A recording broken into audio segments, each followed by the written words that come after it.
Good morning guys. Ito tayo. Kamusta kayo lahat? Nandito tayo sa shop na naman. At ang gagawin natin for today is stripping. Bale, strip natin yung bubong. Dahil kahapon pumasok na yung latero ko. Natapos niya yung bubong. Ito na yung bubong. Dahil hindi pa siya nakasalpak na permanently. Pero bago niya isalpak permanently, i-strip ko na. Na-strip ko na yung kalahati. Gamit ko nga pala is yan,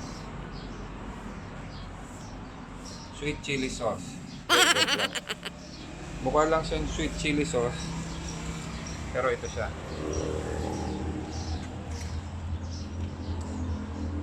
Strip salt, paint stripper. Ganito siya pa ang itsura niya pag pinahiran ng strip salt. Yan. So kung may kaaway kayong may kotse, strip salt lang katapat. Yan. So pagkapahid nyo, hintay lang na ilang minuto. Pag kumulo na yung pintura, pwede nang bakbakin. Okay? Yung isang coat na yan, maaaring kailanganin pa ng second coat ng strip salt dahil medyo makapal yung pintura natin. Pagka bakbak mo nung unang application mo, maaaring may matirang primer, ganyan. So papahiran mo na lang ulit. Bakbakin natin.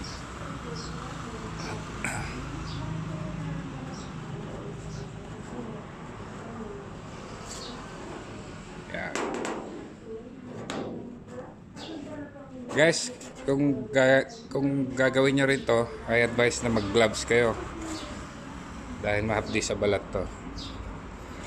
Ako nalimutan kong bumili ng gloves. Kaya pag nalagyan yung kamay nyo o any part ng katawan nyo mahapdi, balawan nyo lang kaagad ng tubig. Maduming proseso to, kaso kailangan gawin. Yung iba mas may ibang proseso yung ginagamit nila, gaya ng gumagamit sila ng grinder para i-grind na lang yung pintura. Kaso hindi ko ina-advise, lalo na sa bubong, kasi malapad na sheet metal to. Pag nag-grinder kayo, mag-iinit, baka lumukot yung yero, baka mag-warp kung tawagin. Sa ibang part, pwede kayo mag-grinder. Yan, gaya nito. Yan, ito. Gin-grinder ko to dati. Pero sa bubong, mag-paint stripper na lang kayo. Kasi nga, baka mag-warp yung bubong, yung yero. Magkakaroon ng alon yung bubong natin. Okay?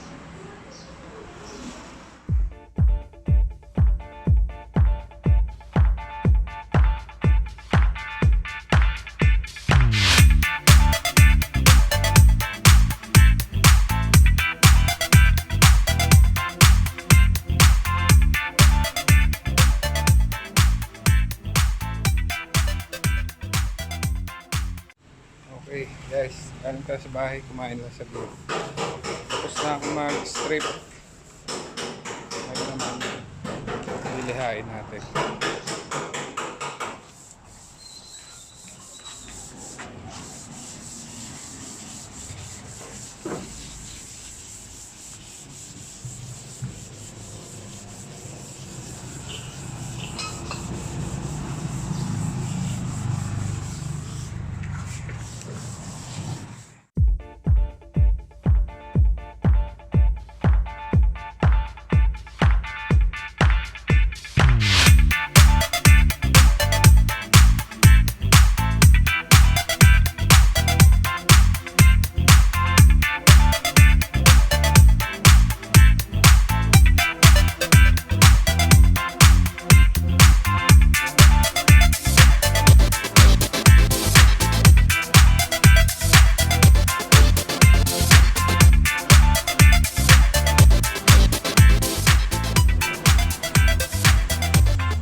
Ayan guys, tapos na tayo magliha.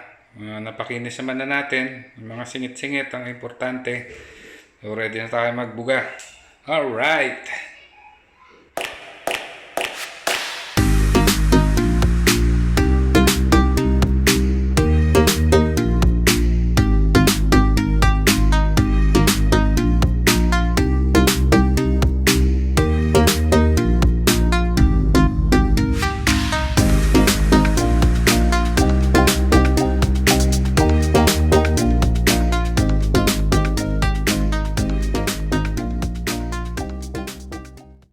Yan, hindi tayo makapagbuga, walang kuryente. Kung kailan magbubuga na, baka pinutulan na kami ng kuryente. Paano masabi?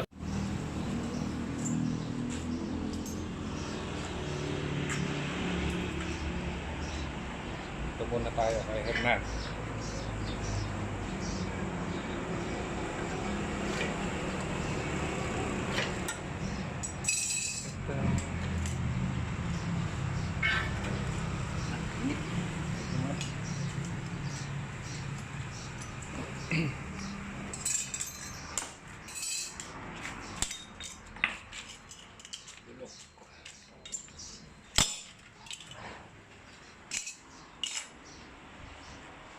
Pag nabuga na yung bubong, sasalpak na lang dito. Okay na itong mga to. Dati bulok yan eh.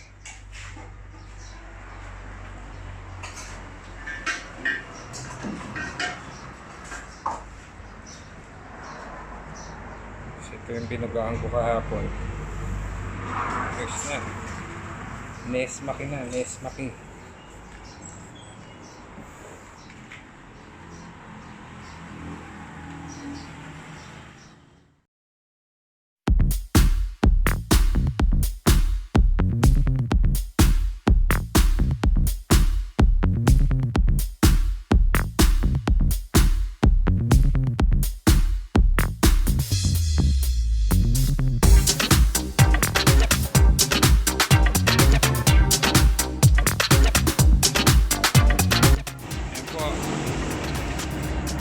First coating ng synchronic. So 2 to 3 coats gagawin natin para sigurado. Alright, ito nagkaroon na ng kuryente.